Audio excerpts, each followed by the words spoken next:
woke up today and realized that we finally hit 10,000 miles on the G80, and I think it was 10 months ago that we picked up the car. So I wanted to kind of go through the journey with the car and everything that we've done and how we started and sort of where we finished. It's going to go off to be version 2 soon, which we're going to have at BMW Invasion, which is about a month away on February 19th. So we'll put a link in there for the event. So just want to walk through the car, go over everything we've done, and kind of give you my impressions.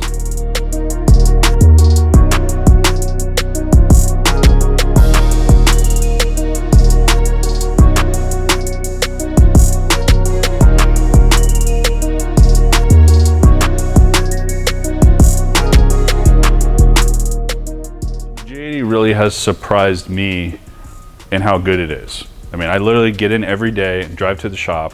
It's 30 miles each way for me, and I love the car. And I had the F82 before, I had the E92 before that, I have an E46 and all the generations. And so, you know, this was a car that I looked forward to because it was a new M3, but it was also something that I thought I had driven before. And what I mean by that is, we do a lot of G20s at the shop with the B58. We do Pure 800 turbo. You know, those make 600 wheel, and I was like, this is going to be the M3. Like, and when I drive it for a week and we're tuning it with Kerry Jordan and all of that stuff that we do, I was like, this is going to be the car. And then I got this car, and I was wrong. It was better than I thought. It continues to be better, especially how we improve it. You know, we did the spacers, we did the AST lowering springs. We did our mid pipe, which, you know, made it a little bit louder. We built it for the SEMA show, which you guys are familiar with kind of how it currently sits with the Akrapovic and the Rays GT090s. Car's gonna stay the same for a little bit, and then we're gonna move into like sort of a track focused build more. This is more for fun and more for street and more for mods and aesthetics. And I'll just take you through the car. Okay, so this week we actually launched the Vorsteiner Aero Package, which the star of the show is the grills, which are motorsport inspired, sort of like the M4 GT3. We had this lip, the front lip, for SEMA. We also had the rear spoiler, which is that little, the trunk, the deck lid spoiler, for better term. Suspension wise, this actually has Moton One-Ways on it, which are gonna be releasing next month for this platform, which is actually a sick setup because it's true coilover in the rear. Which is different from a lot of the stuff that's on the market. It's a lot easier to adjust. It's a lot simpler in the back. It's just a really neat setup, and this has the ESC defeat with it. It has some really trick drop links that are gonna come on the kit. So just stay tuned for that. And we actually lowered it a little bit, made it pretty low now. So it's a little bit tougher to drive around town. The side skirts, so this car had the carbon package that has the intakes in the front and then the carbon mirror. So this is the In-Performance side skirt here and the In-Performance M3 side marker or side fender trim, which sort of carries the carbon from the Vorsteiner lip all the way to the back to the winglet, which is another piece from In-Performance. Really impressed with the pieces. The pieces fit amazing. You know, they're from BMW.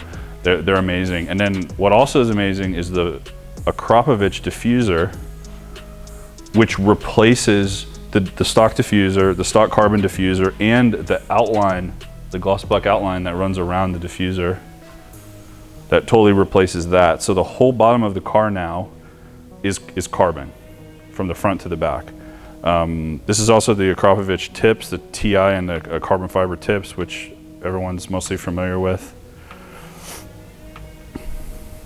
And then we did the vertical slat rear reflector delete to just carry in like the inlet and outlet intakes and stuff that this car is super aggressive for. So from an aesthetic standpoint, I think we're getting close to being done with the car. One of the things that will change is we have the box now, so we're going to put some different stuff on the top. I know everybody's 50-50 on the box, but it's been sort of a defining thing. And I have all my tools in there and all my in case the car breaks down. So as you guys know, this is the standard M3, which people like to throw around, which means it's the manual. I really wanted a manual because traditionally we're not really racing the car. So I know that the auto is actually much faster acceleration than this, but I wanted the connectivity and the sort of driving experience of the manual.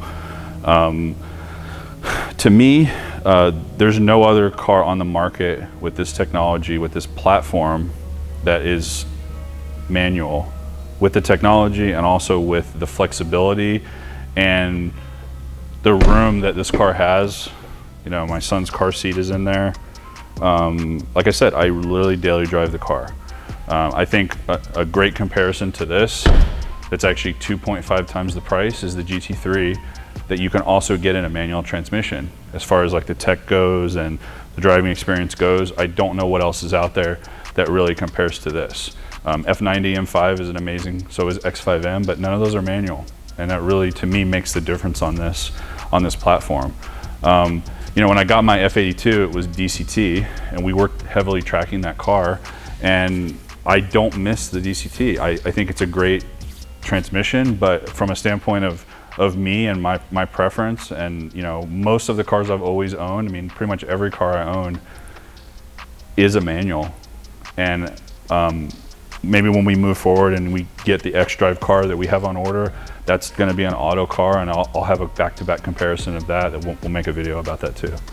So, you know, the journey hasn't stopped for us, but we're going to go into version 2, which will have a BMW Invasion, and then basically we're going to keep modifying the car. You know, the DMEs are unlocked. You have to go through a process to do it. We're on the forefront of that with Kerry Jordan. We're going to be having the car tuned. We're going to do everything on stock turbos, because that's what most people are going to have. We're going to be upgrading the clutch on this. We're going to be doing pure turbo upgrade. So there's a lot of stuff in store for the car. There's a lot of changes for the car, so just stay tuned to the channel.